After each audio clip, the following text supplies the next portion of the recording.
اعوذ باللہ من الشیطان الرجیم بسم اللہ الرحمن الرحیم وَلَقَدْ جَعَلْنَا فِي السَّمَاءِ بُرُوجًا وَزَيَّنَّاهَا لِلنَّاظِرِينَ وَحَفِظْنَاهَا مِنْ كُلِّ شَيْطَانٍ رَجِيمٍ إِلَّا مَنِ اسْتَرَكَ السَّمْعَ فَأَتْبَعَهُ شِهَابٌ مُّبِينٌ وَالْأَرْضَ مَدَدْنَاهَا وَأَلْقَيْنَا فِيهَا رَوَاسِيَ وَأَنبَتْنَا فِيهَا مِنْ كُلِّ شَيْءٍ مَّوْزُونٍ وَجَعَلْنَا لَكُمْ فِيهَا مَعَايِشَ وَمَن لَّسْتُمْ لَهُ بِرَازِقِينَ وَإِن مِّن شَيْءٍ إِلَّا عِندَنَا خَزَائِنُهُ وَمَا نُنَزِّلُهُ إِلَّا بِقَدْرٍ مَّعْلُومٍ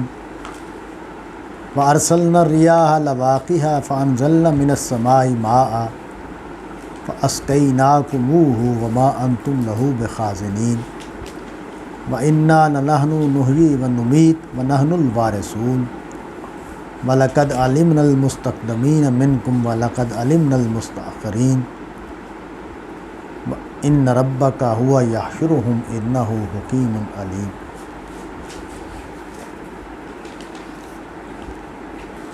یہ جو رکوع ہے اس میں جو فطرت میں نظر آنے والا اہتمام ہے اور جو جس طرح زندگی کا سامان فراہم کیا گیا ہے اور جس طرح اس زمین کو انسانوں کے لیے موضوع بنایا گیا ہے اور جس طرح اس میں انسانوں کی ضروریات کو فراہم کیا گیا ہے، روحانی بھی اور جسمانی بھی، وہ بیان ہوئی ہے۔ اب رہ گیا یہ سوال کہ یہاں اس سیاق میں اور سباق میں ان چیزوں کا بیان کرنے کا محل کیا ہے۔ تو پہلا رکوع اس سورہ کا جو ہے اس میں قرآن مجید کے نازل ہونے کے مضمون سے بات شروع ہوئی اور جو مخالفین کا رویہ تھا اس کو بیان کیا، پھر یہ بات بیان کی کہ اللہ کی مدد کس طرح اترے گی اور کس طرح اس کے مخالفین کو سزا دی جائے گی اور کس طرح رسول اور ان کے ساتھیوں کو سرخرو کیا جائے گا۔ تو یہ بات بیان ہونے کے بعد یہ چیزیں بیان ہو رہی ہیں جو ان آیات میں بیان ہوئی ہیں۔ تو مطلب یہ ہے کہ یہ جو استدلال ہے خدا کے ہونے کا، حق کے ہونے کا، خدا کی طرف سے چیزوں کے ہونے کا، یہ اس نقطے کو واضح کرنے کے لیے ہے کہ یہ جو رسول ہے اس کی جو دعوت ہے وہ کن مقدمات پر کھڑی ہے۔ قرآن مجید میں جو استدلال ہے توحید کا، مولانا مودودی صاحب نے اس کو بیان کیا ہے کہ وہی استدلال خدا کے ہونے کا بھی ہے۔ یعنی بنیادی نقطہ کیا ہے کہ یہ کائنات جس کا ہم مشاہدہ اور تجربہ کرتے ہیں یہ اپنے نظام سے یہ بتا رہی ہے کہ اس کا ایک بنانے والا ہے اور اس کو ایک چلانے والا ہے۔ تو یعنی یہ جو قرآن ہے یہ جس ہستی نے اتارا ہے، جس کی طرف بلایا جا رہا ہے، وہ ہستی یہ ہے۔ اس میں جو چیزیں بیان ہوئی ہیں اس کے حوالے سے ایک یعنی خاص طور پر ہمارے زمانے میں کچھ الجھنیں پیدا ہوتی ہیں۔ ابھی پچھلے دنوں یعنی پچھلے ہفتے میں میرے ایک ہمسائے ہیں میرے محلے میں، پروفیسر صاحب، انہوں نے مجھے بلایا اور ایک ہمارے اور بھی کلیگ ہیں ان کو بھی بلایا چائے وائے پر۔ تو انہوں نے اس سوال کو اٹھایا کہ جی یہ جو قرآن مجید ہے اس میں ایسی چیزیں بیان ہوئی ہیں کہ جو سائنس کی کچھ چیزوں کے بارے میں واضح کرتی ہیں، ان کا بیان ہو گیا قرآن مجید۔ تو میں نے ان سے عرض کیا کہ یہ کام جو ہے یہ ہم نہیں کر رہے صرف مسلمان، آپ بھارت میں چلے جائیں تو وہاں ہندو علماء بھی یہی کام کرتے ہوئے نظر آ رہے ہیں. بلکہ میں نے مذاق کے طور پر کہا کہ وہ میں کئی پوسٹیں دیکھتا رہتا ہوں کہ نہج البلاغہ سے بھی اس طرح کی چیزیں نکال کے دکھائی جا رہی ہیں. تو اس میں جو پرابلم ہے وہ یہ ہے کہ آج ایک چیز کے ساتھ ہم مطابقت پیدا کر کے دکھا رہے ہیں کہ سائنسدانوں نے یہ بات کہی ہے اور کل وہ بات غلط ثابت ہو جائے. لیکن نا ایک زمانے تک زمین کو ساکن مانا جاتا رہا تو ہمارے علماء بھی کہتے رہے کہ زمین ساکن ہے. اب سائنس جو ہے وہ متفق ہو گئی ہے اس بات کے اوپر کہ زمین ساکن نہیں ہے, زمین سورج کے گرد گھومتی ہے. اب ہم نے اسی قرآن سے نکال کے دکھا دیا کہ قرآن نے یہی بات بیان کی ہے. تو مطلب یہ ہے کہ یہ اس کام کو کیوں کیا جائے, اتنی بات تک محدود رہا جائے جتنی بات قرآن میں بیان ہوئی ہے اور قرآن کی بات کے طور پر اس کو بیان کیا جائے. ہمیں یہ بات, کیونکہ ہمیں قرآن مجید کے خدا کی طرف سے منزل ہونے پر یقین ہے, ہم اس کو خدا کی کتاب مانتے ہیں اور ہمیں یہ معلوم ہے کہ یقین کے ساتھ کہ یہ خدا کا کلام ہے. تو اس وجہ سے ہم اس میں جو باتیں بیان ہوئی ہیں ان کی بنیاد پر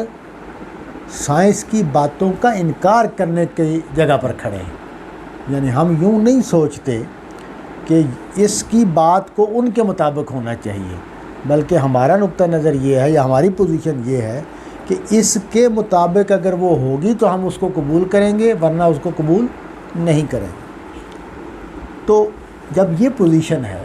اچھا یہ جو بات ہے کہ یہ خدا کا کلام ہے, اس کی دلیل کے طور پر اس کو پیش کرنے کی کوشش کرنا کہ دیکھیں اس میں آج سے 1400 سال پہلے یہ بات بیان ہو گئی ہے جو سائنسدان بیان کر رہے ہیں. یہ بات اگر تو ایسے الفاظ میں ہے کہ جس میں سے معنی نکالنے نہیں پڑ رہے تو پھر تو ٹھیک ہے, لیکن اگر ہمیں معنی نکالنے پڑ رہے ہیں,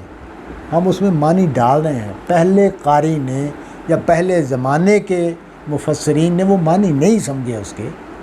تو اس کا مطلب یہ ہے کہ اب ہم ایک معنی ڈال رہے ہیں اس کے اندر. کیونکہ قرآن مجید کے بارے میں ایک بات مجھے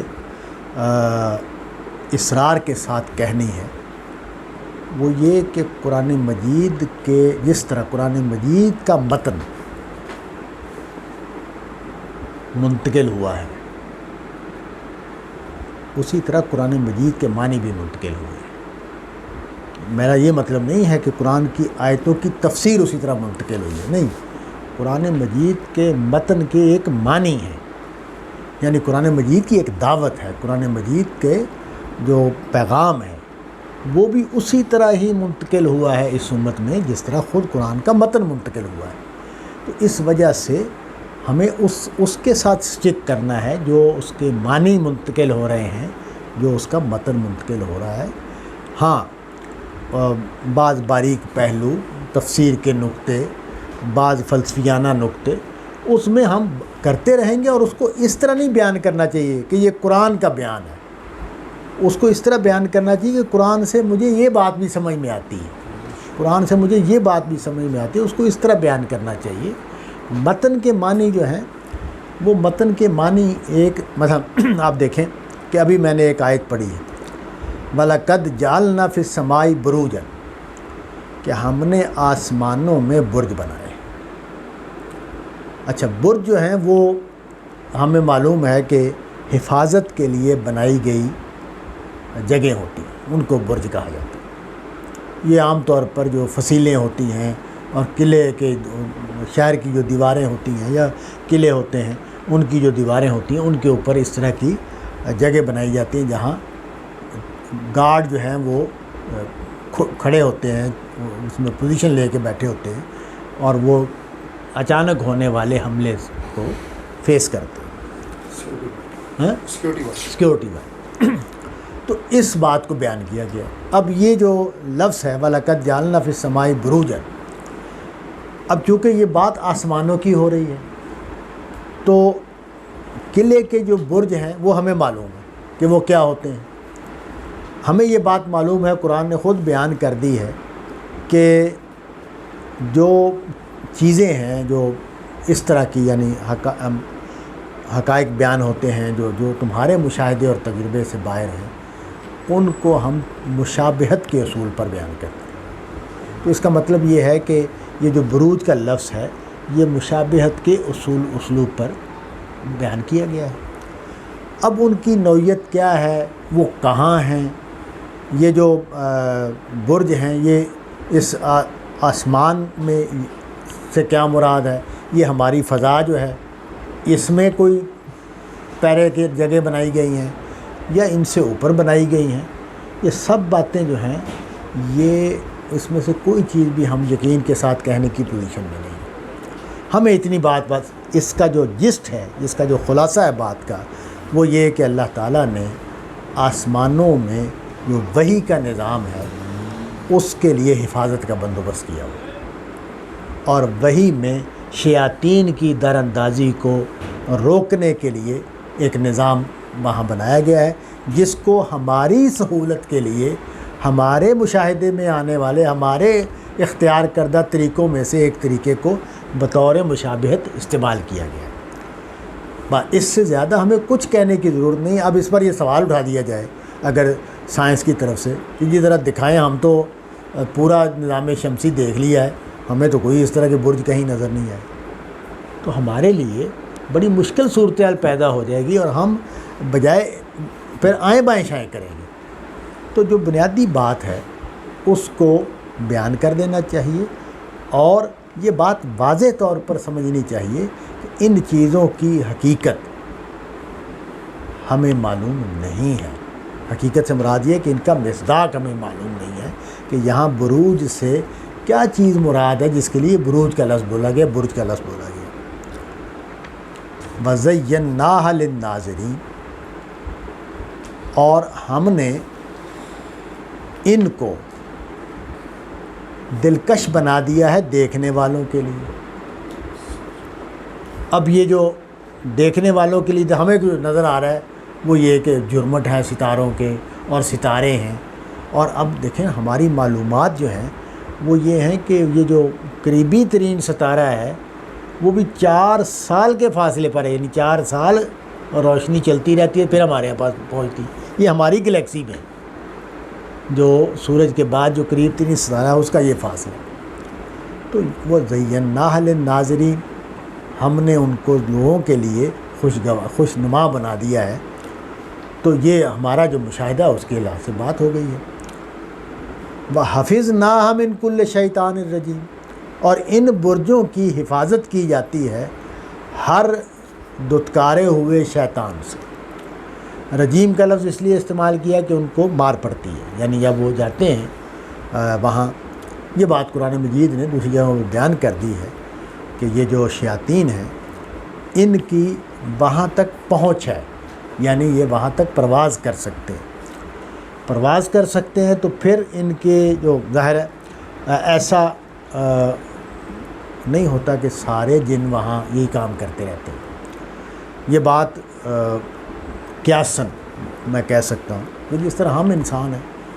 تو ہمارے اندر سے اکثریت جو ہے وہ شرفاء کی ہوتی ہے، اپنے کام سے کام رکھنے والی، یعنی 80-90%، 95% آبادی جو ہے وہ اپنے کام سے کام رکھنے والی ہوتی ہے۔ یہ نہیں کہ سارے نیک ہوتے ہیں، وہ برائی بھی کرتے ہیں تو ڈر کے بچ کے اپنے آپ کو 5-7% لوگ ہوتے ہیں جو ہمت اور جرأت سے کرتے ہیں، ان میں سے 2-3% ہوتے ہیں جو مخالفت اور دشمنی اور اس طرح کی شرارت اس کی وہ شخصیت ہوتی ہے۔ تو یہ جو شیطان رجیم ہے یہ لوگ ہیں جنات میں سے کہ جو شرارتی ہیں، انسانوں کو بھی خراب کرنے والے ہیں، فساد پیدا کرنے والے ہیں، تنگ کرنے والے ہیں۔ تو یہ ان کی پھر تمنا ہوتی ہے کہ بھئی ہمیں وہاں سے کوئی چیز مل جائے جس سے ہم انسانوں کو، اچھا یہ بات جو ہے سورہ جن میں تو یہ بات بھی بیان ہوئی ہے کہ یہ 2 طرفہ ہے، یعنی سورہ جن جو ہے وہ اس طرح نہیں بیان کرتی کہ صرف شیاطین یہ کام کرتے ہیں، انسان بھی شیاطین سے ربط پیدا کرنے کی کوشش کرتے ہیں، اس کو بھی بیان کر دیا گیا ہے۔ تو وہ ظاہر ہے اس کا مطلب یہ ہے کہ یہ جو نظام ہے جس میں سے ایک عنصر یہ ہے وہ یہ کہ کوئی بات عادی، ظاہر ہے پوری بات تو سن نہیں سکتے، وہاں تو موقع ہی نہیں ہے پوری بات سننے کا، تو کوئی بات سن لی، مثال کے طور پر معلوم ہوا اللہ تعالیٰ نے فیصلہ کر لیا ہے کہ فلاں جگہ پر سیلاب آ رہا ہے یا فلاں جگہ پر زلزلہ آ رہا ہے، اب وہ بات جو ہے اس کے کان میں پڑ کے کسی جن کے، اب وہ دنیا میں آ گیا، اب جو یہ کاروبار کرنے بیٹھے ہوئے ہیں، اور یہ میں نے ایک زمانے میں کافی سالوں پہلے کی بات ہے، اس طرح کے لوگوں کو سنا جو اس طرح کے ہیں نا پیشین گوئیاں کرنے والے، تو 4-5 لوگوں کو میں نے ذرا مسلسل سنا صرف یہ دیکھنے کے لیے کہ بھئی یہ کس طرح کی باتیں کرتے ہیں۔ تو ایک تو مجھے جو بالکل واضح چیز نظر آئی کہ یہ ہمیشہ اوپن اینڈڈ باتیں کرتے ہیں، فکس بات نہیں کرتے۔ تو میں جب بچوں کو پڑھاتا ہوں تو نبی صلی اللہ علیہ وسلم کی پیشین گوئیوں کے بارے میں تو میں یہ کہتا ہوں کہ دیکھو نبی صلی اللہ علیہ وسلم نے سراقہ سے کہا کہ تمہیں کسریٰ کے کنگن پہنائے جائیں گے، یہ ہے پیشین گوئی جو اللہ کے دیے ہوئے علم سے پیدا ہوتی ہے،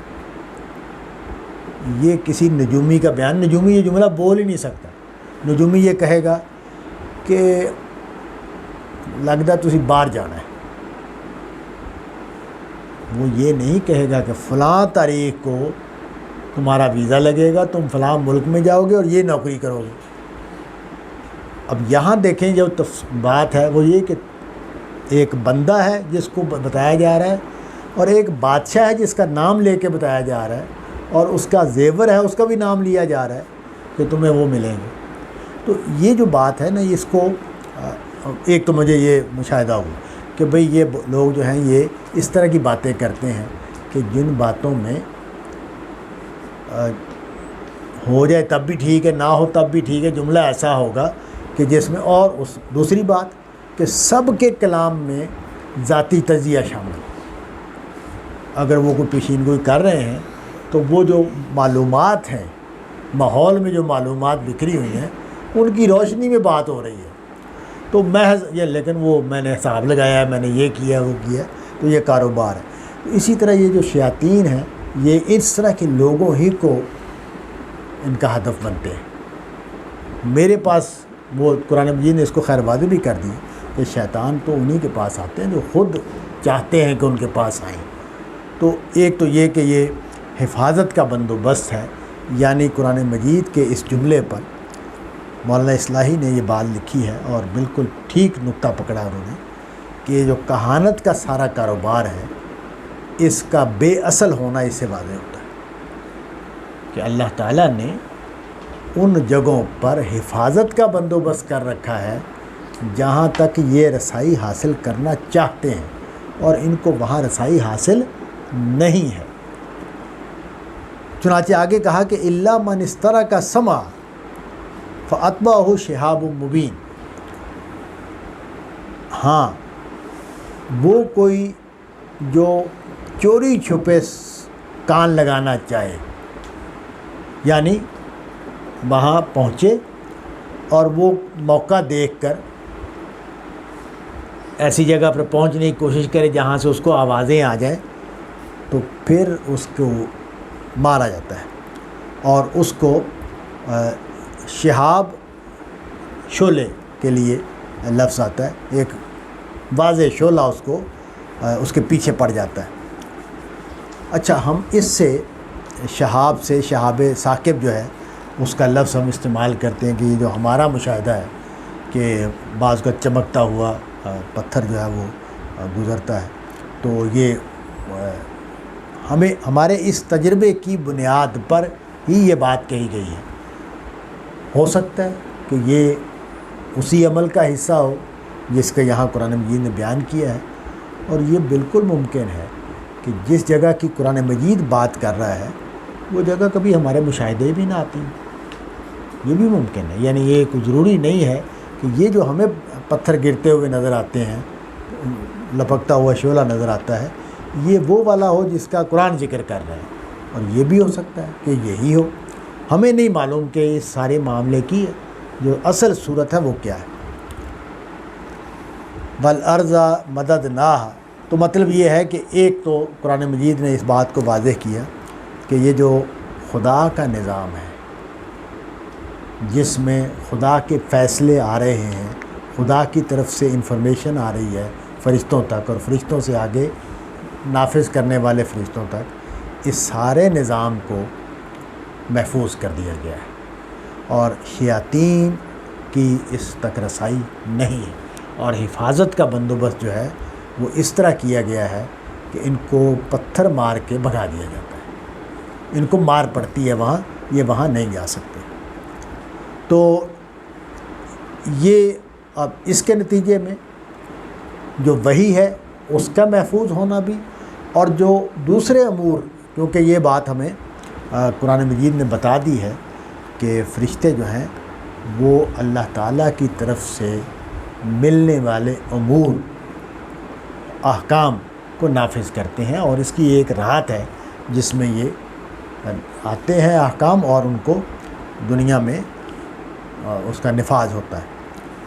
تو اور ظاہر ہے اس کا وہ بھی ٹائم ٹیبل ہوگا، کوئی کسی طریقے سے وہ نافذ ہوتے ہوں گے، تو وہ سارے کا سارا حفاظت میں ہے، اس تک رسائی کسی کو حاصل نہیں ہے۔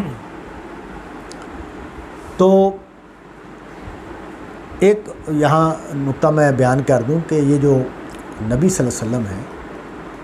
ان کے بارے میں جو پروپیگنڈا ہوا ہے وہاں عرب میں، اس میں ایک نقطہ یہ تھا کہ یہ تو اسی طرح کی چیز ہے جیسے کہانت ہوتی ہے۔ اب کہانت جو ہے وہ ہم دیکھتے ہیں، ہمیں روز کا تجربہ ہے کہ ہمارے ہاں تو میڈیا کی وجہ سے ہر آدمی کے، پہلے تو ہوتا تھا کہ کچھ جا کے دیکھنا ہے، اب جا کے دیکھنے والی بات ہی ختم ہو گئی ہے۔ ہر بندے کی وہ ہاتھ میں ہے کہ جب چاہے جو چاہے جس طرح کی چیز چاہے دیکھ سکتا ہے۔ تو ہمیں معلوم ہے کہ یہ کہاں لوگ کس طرح کے ہوتے ہیں۔ اچھا، اب تو میں نے اس وقت جب میں نے یہ دیکھا تو میں نے دیکھا ان کی شکلیں بھی ایک جیسی ہوتی ہیں، مرد ہوں یا عورتیں ہوں، یہ ان کا رنگ روپ بھی ایک جیسا ہوتا ہے، یعنی ایک خاص طرح کی ان کے چہروں کے اوپر کیفیت ہوتی ہے، رنگ ہوتا ہے جو نظر آتا ہے۔ اور وہ خیر میں تو چونکہ وہابی ٹائپ آدمی ہوں نہیں، میں وہابی ہوں، میں بریلوی، لیکن میرے اندر وہ جو جراثیم ہے وہابیوں والے جن سے میں متاثر ہو چکا ہوں، تو وہ جو اس سے مجھے لگا کہ یہ کوئی پھٹکار ٹائپ چیز ہے جو ان کے چہروں پر نظر آتی ہے، یعنی جیسے ہوتا نا کہ ایک آدمی نارمل آدمی ہے، تو وہ لگتا ہے کہ یہ جو ہم فراڈ کرتے ہیں نا، تو فراڈ جو ہے وہ ہماری شخصیت کا جب حصہ بن جاتا ہے تو پھر وہ ہمارے چہرے پر نظر آنے لگتا ہے۔ یعنی یہ اس طرح کی جو کیفیت ہے، مسلسل آدمی اگر جھوٹ بول رہا ہے، مسلسل جھوٹ بول رہا ہے، تو پھر اس کی جو چہرہ ہے وہ بتانے لگ جاتا ہے کہ یہ بندہ جو ہے یہ کایا آدمی ہے، یہ چلاک آدمی ہے، یہ فراڈیہ ہے، اور اس کی جو بات ہے، یعنی آپ دیکھیں ہم سب یہ مشاہدہ کرتے ہیں کہ سادہ آدمی، شریف آدمی نظر آ رہا ہوتا ہے کہ یہ سادہ سا آدمی ہے، شریف آدمی ہے، اور جو فراڈیہ ہے، چلاک آدمی ہے، دکاندار، یعنی آپ کسی شادی میں بیٹھے ہوئے ہوں تو کچھ ہی 2-3 بار دیکھیں آپ کو پتا یہ بندہ لگتا ہے دکاندار ہے، یہ بندہ لگتا ہے یہ سرکاری ملازم ہے، یہ بندہ لگتا ہے یہ پولیس والا ہے۔ تو مطلب یہ ہے کہ وہ چیزیں جو ہیں انسان کی شخصیت کا حصہ بن جاتی ہیں، تو وہ اس کو میں کہہ رہا ہوں کہ ان کے چہروں پر نظر آتا ہے۔ تو حفاظت کا نظام ہے جو میں نے قائم کر رکھا ہے، اور یہ نظام ہے جو ہم چلا رہے ہیں۔ والارض مددناہا، ہم نے زمین کو پھیلایا۔ اچھا، قرآن مجید میں زمین کی جو پیدائش ہے اس کو کئی طریقوں سے بیان کیا ہے۔ اس سے قرآن مجید اس بات کو اصرار کے ساتھ اسٹیبلش کرتا ہے کہ یہ ایک سوچا سمجھا منصوبہ ہے کہ اس زمین پر کو رہائش کے قابل بنانا ہے، اس کے لیے اس کو تیار کیا گیا ہے، اس کے لیے اس کو موضوع بنایا گیا، اس میں زندگی کا سامان فراہم کیا گیا ہے۔ تو اب دیکھیں سائنس کیا کہتی ہے۔ سائنس جو اب تک ہمیں کہانی سنا رہی ہے وہ یہ کہ کچھ حادثات ہیں جس کے نتیجے میں یہ ہوا ہے۔ اب مذہبی بیان بالکل اس کے برعکس ہے۔ مذہبی بیان یہ ہے کہ نہیں، اس کے پیچھے پلاننگ ہے، اس کے پیچھے ارادہ ہے، اس کے پیچھے فیصلہ ہے، جس کے نتیجے میں یہ زمین اس قابل بنی ہے۔ تو اس کو بیان کیا کہ زمین کو ہم نے پھیلایا۔ اس کا مطلب یہ ہے کہ جو میدان چاہیے تھے انسانوں کے رہنے کے لیے وہ میدان پیدا کیے گئے، اور پھر وَأَلْقَيْنَ فِيهَا رَوَاسِيَ، اس میں ہم نے پہاڑ گاڑے ہیں۔ اچھا آگے اس یہاں بھی آیا ہے کہ ہم نے اتاری ہیں چیزیں، اور اب بعض سائنسدان اس کو بیان بھی کر رہے ہیں کہ زمین پر بہت ساری چیزیں خلا سے آئی ہیں، یہاں تک کہ وہ یہ بھی تھیوری بیان کرنے والے ہیں کہ زندگی بھی خلا سے آئی ہے۔ تو اس کا مطلب یہ ہے کہ یہ جو بعض جگہ پہ قرآن مجید نے یہ تعبیر اختیار کی ہے کہ ہم نے لوہا اتارا ہے یا ہم نے فلاں چیز اتاری ہے یا ہم نے لباس اتارا ہے، تو اس کا مطلب یہ ہے کہ کچھ چیزیں بالکل ممکن ہے کہ ان کی تیاری جو ہے کہیں اور کی گئی ہے اور پھر وہ زمین پر آئی ہیں، اور یہ بھی ممکن ہے کہ اللہ تعالیٰ نے چونکہ فیصلہ کیا، حکم دیا کہ زمین پر یہ چیزیں ہو جائیں، تو اس کے لیے بھی اتارنے کا لفظ استعمال ہو گیا۔ تو وَأَلْقَيْنَ فِيهَا رَوَاسِيَ، ہم نے اس میں پہاڑ گاڑے، لنگر گاڑے، یہ رواسیہ کا جو لفظ ہے یہ لنگر کے لیے آتا ہے۔ لنگر کے لفظ سے، لنگر کشتی کا ہوتا ہے اور وہ اس لیے اتارا جاتا ہے کہ وہ ٹکی رہے، وہ آگے پیچھے موو نہ کرے، چلی نہ جائے، پانی کے بہاؤ کے ساتھ چلی نہ جائے۔ تو اس کا مطلب یہ ہے کہ زمین کو ایک ٹھہراؤ، ایک سکون دینے کے لیے، وہ جو کہا نا کہ ہم نے زمین کو پھیلا دیا، یعنی اس کو موضوع بنا دیا انسانوں کی رہائش کے لیے، تو اس میں اسی ضرورت کو پورا کرنے کے لیے یہ کام بھی کیا کہ اس میں پہاڑ گاڑ دیے تاکہ یہ جو اس کی لرزش ہے اور یہ جو گردش ہے اس کی، ہم مطلب ہے کہ لگتا نہیں ہے، لیکن جس رفتار سے یہ زمین جو ہے وہ خلا میں بہہ رہی ہے اور جس رفتار سے یہ گھوم رہی ہے اپنے ایکسس کے اوپر، اس کو تصور کریں تو پھر یہ وَأَلْقَيْنَ فِيهَا رَوَاسِيَ کا مطلب زیادہ واضح ہوتا ہے کہ یہ جس تیزی سے اس کی یہ حرکت ہے، اس تیزی سے اس میں جو لرزش اور اس میں جو کپ کپی ہونی چاہیے اس کو روکنے کے لیے اس میں پہاڑ گاڑ دیے گئے۔ وَأَنبَتْنَا فِيهَا مِن كُلِّ شَيْءٍ مَوْزُونٍ، اور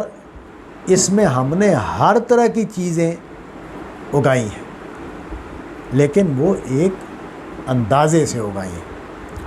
یہ جو موزون کا لفظ ہے، اس سے قرآن مجید نے جو بات کہی ہے وہ تو اس میں کوئی مسئلہ نہیں ہے کہ بھئی ہر چیز جو ہے اس کی ایک مقدار طے ہے، کتنے درخت ہونے چاہیے، کتنا پانی ہونا چاہیے، کتنے اناج اگنے چاہیے، کتنے جانور ہونے چاہیے، وغیرہ وغیرہ، وہ سب چیزیں وہ ایک پلان ہے جس کے تحت، اور ایک مقداریں ہیں جس کے تحت، یعنی ایک توازن قائم رکھا گیا ہے ساری چیزوں کے لیے۔ اور ہدف کیا ہے؟ ہدف یہ ہے کہ یہ زمین انسان کے رہنے کے لیے موزوں ہے۔ تو لیکن اس سے میرے ذہن میں ایک نقطہ پیدا ہوتا ہے، وہ نقطہ یہ ہے کہ جو انسان ہے اس کی آبادی، اور جس طرح وہ زمین پر اب رہائشی علاقے بناتا چلا جا رہا ہے، اور سائنسدان ہمیں یہ مسلسل خبر دے رہے ہیں کہ یہ جو زمین ہے اس میں زندگی کے لیے جو سامان ہے وہ کم ہوتا چلا جا رہا ہے، اور انسان کے لیے یہاں رہنا ممکن نہیں رہے گا، اور وہ اس کے لیے اربوں روپے خرچ کر رہے ہیں، اربوں ڈالر بلکہ خرچ کر رہے ہیں کہ اس خطرے سے پہلے کہ یہ انسان کے لیے یہاں رہنا خطرناک ہوتا چلا جائے اور زندگی کے امکانات محدود ہوتے چلے جائیں، تو ہم اسی گلیکسی میں یا اس سولر سسٹم میں یہ اور کالونیاں ڈھونڈ لیں کہ جہاں ہم جا کے انسانوں کو آباد کریں۔ تو یہ جو قرآن مجید کا یہ جو بات ہے کہ میں نے ہر چیز کو ایک توازن کے ساتھ پیدا کیا ہوا ہے، ہر چیز ایک میزان پر ہے، ایک وزن پر ہے، ایک مقدار پر ہے۔ تو اس کا مطلب یہ ہے کہ جو کچھ ہو رہا ہے یہ ایسے نہیں ہے کہ یہ الٹپ ہو رہا ہے، جیسے کہ ہمارے ہاں بہت تقریریں کرتے ہیں لوگ کہ بھئی ہم آبادی بڑھاتے چلے جا رہے ہیں اور پتہ نہیں کیا ہو جائے گا اور کیا ہو جائے گا۔ تو وہ لگتا یہ ہے کہ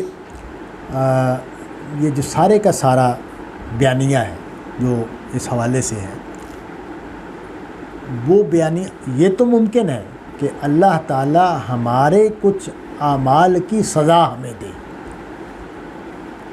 اور اس کے لیے چیزیں ہو رہی ہوں کہ یعنی ہم خود اپنے اقدام کی گرفت میں آ جائیں۔ تو یہ تو ہو سکتا ہے، یعنی یہ واقعہ تو ہو سکتا ہے کہ اللہ تعالیٰ نے سزا دینے کا فیصلہ کیا ہو انسانوں کو اور اس وجہ سے وہ کچھ چیزیں ہونے دے رہے ہیں، لیکن یہ کہ وہ اللہ کا کوئی رول نہیں ہے اس سارے معاملے میں، یہ اس کی نفی ہوتی ہے۔ وَجَعَلْنَا لَكُمْ فِيهَا مَعَاشِشَ، اور اس میں ہم نے تمہارے لیے سامان زندگی پیدا کیا ہے۔ وَمَن لَسْتُمْ لَهُ بِرَازِقِينَ، اور یہ جو کچھ فراہم کیا گیا ہے تم اس کو فراہم کرنے والے نہیں ہو۔ یعنی جو میں تو جب یہ دیکھتا ہوں کہ جو سامان زندگی ہے انسانوں کو فراہم کیا گیا ہے، انسان کی کوئی بھی صلاحیت دیکھیں، اچھا انسان بڑی پیچیدہ مخلوق ہے۔ یعنی آپ دیکھیں کہ ہمیں اگر ہم اپنی خوراک کا جائزہ لیں تو ہمیں اصل میں کچھ آئرن چاہیے، کچھ ہمیں پروٹین چاہیے، کچھ ہمیں کاربوہائیڈریٹس چاہیے، کچھ ہمیں منرل چاہیے، کچھ ہمیں وٹامنس چاہیے، یہ ہماری ضرورت ہے۔ اچھا ان ضرورتوں کو اگر ہم پورا کر لیں گولی کی صورت میں تب بھی ٹھیک، یعنی ہمارے جسم کی ضرورت پوری ہو جائے گی اور ہم جیتے رہیں گے۔ اور لیکن اللہ تعالیٰ نے جو سامان فراہم کیا ہے خوراک کا، اس کو ہمارے لیے پرکشش بنا دیا ہے۔ وہ جو اوپر کہا نا کہ وَزَيَّنَّاهَا لِلنَّاظِرِينَ، اوپر جو مناظر ہیں وہ دیکھنے والوں کے لیے ہم نے ان کو دلکش بنا دیا ہے۔ تو یہاں دیکھیں کہ جو کھانے ہیں ان کو بھی دلکش بنایا گیا ہے، دالیں ہیں تو ان کے رنگ ہیں، سبزیاں ہیں تو ان کے رنگ ہیں، گوشت ہے تو ان کے مختلف ذائقے ہیں، پرندوں کے گوشت کے اور ذائقے ہیں، بڑے جانوروں کے گوشت کے اور ذائقے ہیں، چھوٹے جانوروں کے گوشت کے اور ذائقے ہیں۔ اچھا مسالے ہیں تو وہ رنگا رنگ ہیں۔ اچھا ہم ہندوستان پاکستان میں کوئی 15-20 مسالے استعمال کرتے، 16 مسالے ہمارے یہاں بولا جاتا ہے محاورہ ہے، لیکن یہ کوئی ملائیشیا وغیرہ میں وہ سنا کوئی 200-250 مسالے استعمال کرتے ہیں۔ اچھا سعودی عرب میں گیا تو جب میں کوشش کی کہ وہاں کے کھانے کھائے جائیں تو وہ ان کے مسالے اور بالکل مختلف ہیں، وہ کچھ پتہ نہیں کیا چیزیں استعمال کرتے ہیں مسالوں کے تو مطلب یہ کہ دنیا میں اتنی، اور وہ ہر ایک کا اپنا ذائقہ ہے، ہر ایک کی اپنی خوشبو ہے۔ تو کھانا صرف یہ نہیں کہ وہ اس کا ہمیں رنگ چاہیے، یعنی آپ دیکھیں کہ سالن پکا ہوا ہو تو اس کا اگر رنگ کالا کالا ہو تو ہمارا دل نہیں کرے گا کھانے کو، ہم یہ چاہیں گے کہ کھانا جو ہے وہ خوشگوار رنگ ہوں کھانے کے۔ اسی طرح اس کی جو ڈالنا ہے تو ڈونگے میں ڈالا ہوا ہو اور ڈونگے میں چاروں طرف سالن لگا ہوا ہو تو وہ ہمیں ناگوار لگتا ہے۔ تو مطلب یہ ہے کہ یہ جو ہماری شخصیت ہے وہ چیزوں کو جس طرح دیکھ، اور یہ سب چیزیں اویلیبل ہیں، یعنی صرف وہ نہیں ہے کہ ہمیں کاربوہائیڈریٹس اور پروٹین اور وہ فراہم کی گئی، نہیں، اس کے ساتھ ذائقے فراہم کر دیے گئے، اس کے ساتھ رنگ فراہم کر دیے گئے ہیں، اس کے ساتھ ان کے مختلف بنانے کے طریقے، اس کی ذوق بھی دے دیے گئے، اس کا سامان بھی دے دیا گیا۔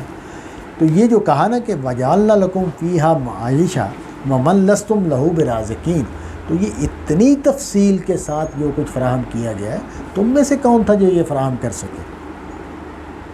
وَإِن مِّن شَيْءٍ إِلَّا عِندَنَا خَزَائِنُهُ، اور کوئی چیز نہیں ہے جس کے خزانے ہمارے پاس نہ ہوں۔ یعنی یہ جو دنیا ہے اس میں جو کچھ اویلیبل ہے تمہارے لیے یہ تو ہے، یہاں بھی ہم نے ذخائر پیدا کر دیں۔ مطلب آپ دیکھیں نا کہ ہم نے کچھ ذخائر نکالے ہیں نا، جیسے پیٹرول نکال لیا ہم نے، گیس نکال لی ہے، تو بنایا تو اس نے ہوا تھا، وہ چھپایا ہوا تھا، لاکھوں سال سے زمین کے تہوں میں موجود تھی چیزیں، اور اب پتہ نہیں کیا کیا چیزیں اور دریافت ہوتی رہتی ہیں، تو وہ خزانے ہیں اس کے جو زمین میں دفن ہیں۔ تو وہ کہتے ہیں ہمارے پاس بھی اس کے خزانے ہیں۔ مطلب یہ ہے کہ اس کائنات میں، اس فضا میں، وہ اب تصویریں آتی رہتی ہیں اس کے اوپر کہ وہ بعض جو ہیں وہ سیارے ایسے ہیں، اور بعض جو پتھر گھوم رہے ہیں خلاؤں میں، وہ کوئی نکل کا بڑا سارا پتھر ہے، کوئی سونے کا ہے، کوئی ہیرے جواہرات کا ہے۔ تو مطلب عندنا خزائنہ وما ننزلہ الا بقدر معلوم، اور ہم اتنا ہی اتارتے ہیں جو طے شدہ قدر معلوم ہے۔ یعنی اس کا مطلب یہ ہے کہ ہم نے یہاں جو نظام بنا رکھا ہے اس میں چونکہ دو پہلو ہیں، ایک تو یہ کہ انسانوں کی زندگی کا سامان، ایک تو اس کا مقصد یہ ہے، دوسرا مقصد امتحان ہے کہ مقدار اتنی ہی رہے جو امتحان میں معاون ہو۔ دیکھیں نا جس طرح ہوا میسر ہے، ہم ہوا کے سمندر کی تہہ میں رہتے ہیں، تو ہوا کوئی امتحان پیدا نہیں کرتی، کوئی لڑائی نہیں ہے، کوئی دینا لینا نہیں ہے، کوئی کسی سے ہوا چھین نہیں سکتا، وہ ایک سمندر ہے جس میں ہم رہ رہے ہیں۔ تو لیکن باقی چیزیں اس طرح نہیں ہیں، پہلے پانی بھی اسی طرح ہوتا تھا، پانی بھی نہیں ہے اس طرح۔ تو مطلب یہ ہے کہ یہ جو ہے وہ اس کو بیان کیا کہ یہ سب کچھ جو ہے ایک طے شدہ مقدار میں نازل کرتے ہیں۔ اب یہ جو نازل کرتے ہیں اس پر میں پہلے ہی بات کر رہا تھا کہ یہ جو نازل کرنے کا لفظ ہے یہ دونوں کے لیے موضوع ہے۔ اس کے لیے بھی موضوع ہے کہ ہم نے حکم دیا کہ لوہا بن جائے اتنا اور فلاں فلاں جگہ پر بن جائے تو بن گیا، تو یہ بھی اس کے لیے موضوع ہے کہ ہم اس کو نازل کرتے ہیں۔ اور یہ بھی بالکل ممکن ہے کہ زمین کی تعمیر کے کسی مرحلے میں خلا میں موجود لوہے کے بڑے بڑے جو ان کو اتار دیا گیا کہ زمین سے جا ٹکراؤ، اور زمین کے فلاں فلاں جگہ پر ان کو دفن کر دیا گیا۔ تو یہ دونوں چیزیں ہو سکتی ہیں۔ وَأَرْسَلْنَا الرِّيَاحَ لَوَاقِحَ فَأَنزَلْنَا مِنَ السَّمَاءِ مَاءً، اور ہم ہیں جو بھیجتے ہیں بوجھل ہواؤں کو۔ اب یہ جو بارش کا نظام ہے اس کی طرف اشارہ ہے۔ ہمیں یہ معلوم ہے، اب تو خیر ہم نے اس کو بہت وہ بنا دیا ہے، اس کا نظام پورا سمجھ لیا ہے کہ ہوائیں کس طرح بوجھل ہوتی ہیں، کس طرح ٹریول کرتی ہیں، ان کا رخ کیسے بدلتا ہے۔ اور ہم نے اب ایسی مشینیں بھی ایجاد کر لی ہیں کہ جو متعین طور پر بتا سکتی ہیں کہ یہ کب، کہاں، کیسے، کیا ہوگا۔ تو قرآن مجید ظاہرہ اپنے مخاطب کی جو علم ہے ان کو اتنا پتہ ہے کہ ہوائیں بادلوں کو لے کر سفر کرتی ہیں، تو وہ اسی کا حوالہ دیا جا رہا ہے کہ ہم بھیجتے ہیں بوجھل ہواؤں کو اور آسمان سے پانی اتارتے ہیں۔ فَأَسْقَيْنَاكُمُوهُ، پھر ہم نے اس سے تمہیں سیراب کیا۔ اب یہ جو عرب معاشرہ ہے، عرب ماحول ہے، اس میں تو یہ بہت ہی بڑی چیز ہے، کیونکہ اکثر علاقوں میں، ویسے تو ہمارے ہاں بھی ایسے علاقے ہیں کہ جہاں پینے کا پانی کھیتوں کا پانی، جانوروں کا پانی، بارش کا پانی ہے، یعنی سارا انحصار ہی بارش کے پانی کے اوپر ہے، اسی کو ذخیرہ کیا جاتا ہے، اسی سے وہ بن جاتے ہیں، جوہر بن جاتے ہیں جن میں پانی جمع ہو جاتا ہے، پھر وہ استعمال ہوتا رہتا ہے۔ تو لیکن اب ہمیں یہ بھی معلوم ہے کہ خود ہمارا نظام جہاں زیر زمین پانی کے بڑے ذخائر موجود ہیں وہ بھی بارش پر کھڑا ہے، یعنی یہ جو ہمارا زیر زمین پانی ہے اس کا جو لیول ہے اور اس کی جو فراہمی ہے اس میں بارش کا اہم رول ہے۔ بارش آتی ہے تو یہ پانی جو ہے وہ زمین میں جذب ہوتا ہے اور پھر وہ فلٹر ہو کر ہمیں ملتا ہے، تو ہم اس کو تمہیں پلاتے ہیں۔ وَمَا أَنْتُمْ لَهُ بِخَازِنِينَ، تم یہ خزانہ، تم اس کو تو اس طرح ذخیرہ نہیں کر سکتے، یعنی ہم نے سمندروں میں پانی کو ذخیرہ کیا اور پھر اس کو فلٹر کرتے ہیں سورج کی روشنی سے، پھر اس سے بادل بنتے ہیں، پھر وہ تمہیں پینے کے لیے ملتا ہے۔ وَإِنَّا لَنَحْنُ نُحْيِي وَنُمِيتُ وَنَحْنُ الْوَارِثُونَ، ہم ہی زندگی دیتے ہیں، ہم ہی موت دیتے ہیں اور مالک ہم ہی ہیں۔ یعنی یہ جو کائنات ہے، یہ جو انسان ہے نا، اس کو جو دھوکہ لگتا ہے کہ یہ سب کچھ میرے اختیار میں ہے، میں مالک ہوں۔ اور سچی بات یہ ہے کہ جب ہم اپنے گھر میں بیٹھے ہوتے ہیں تو اس احساس میں ہم کسی سے کم نہیں ہیں کہ یہ سب کچھ میرا ہے، میں اس کا مالک ہوں، جو چاہو کروں، سب کچھ میرے اختیار میں، میری گرفت میں ہے۔ تو یہ کائنات یعنی زمین کی سطح پر انسان کا یہ احساس ہے اور انسان اس کو برت رہا ہے، ہم جو چاہیں کر رہے ہیں زمین کے ساتھ، حتیٰ کہ اب تو ہم نے جو فطرت کا وہ تو کیے ہوئے کام تھے اس میں بھی مداخلت شروع کر دی ہے۔ ہم نے پہاڑوں کو ملیا میٹ کر کے وہاں عمارتیں بنا دی ہیں، ہم نے سمندروں میں اب بستیاں بنانی شروع کر دی ہیں، سمندروں میں ہم نے سڑکیں بنا دی ہیں وغیرہ وغیرہ۔ تو لگتا یہ ہے کہ سب کچھ ہمارے اختیار میں ہے۔ تو کہا کہ یہ جو اختیار تمہیں نظر آ رہا ہے نا، یہ اختیار اتنا ہی ہے جب تک تم زندہ ہو، ہم ہی تمہیں زندگی دیتے ہیں، ہم تمہیں اٹھا لیں گے، اور اس زمین پر جب تم اٹھ جاؤ گے، سارے ختم ہو جاؤ گے، تو کون ہے؟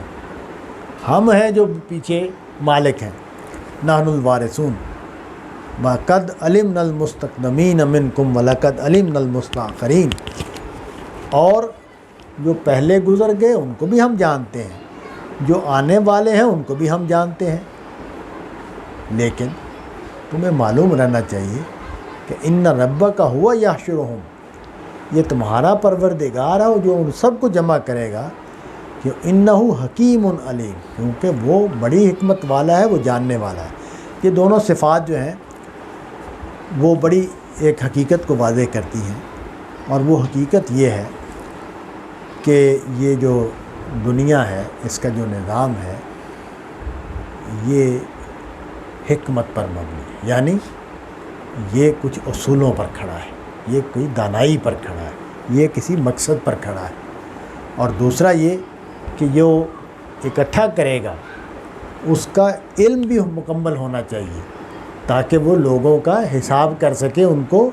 ان کے انجام تک پہنچا سکے۔ تو دونوں باتیں بیان کر دی کہ وہ حکیم اور علیم ہے، لہٰذا وہ جمع کرے گا۔ یعنی یہ دلیل دی ہے اس بات کی کہ وہ ان سب کو، جو پیچھے گزر گئے ان کو بھی، جو آگے آنے والے ان کو بھی،